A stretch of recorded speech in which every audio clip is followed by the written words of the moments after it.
ఇంత ఎండగా ఉన్నా సరే టెంపరేచర్ ఎంత ఉందో నేను ఒకసారి చూపించిన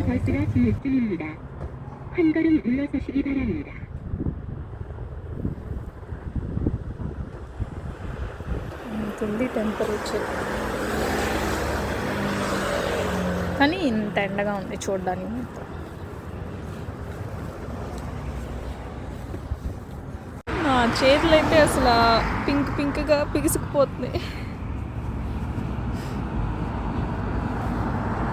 బయట ఎండగానే ఉంది కదా అని స్వెటర్ లేకుండా బయటకు వచ్చేసామనుకో ఇంకా అంతే పని, ఇక్కడే బిగుసుకుపో.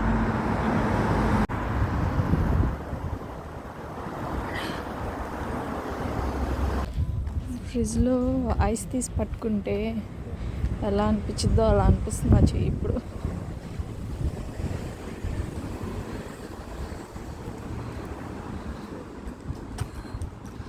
అదొక రకంగా అయిపోతుంది, ముడతలుగా.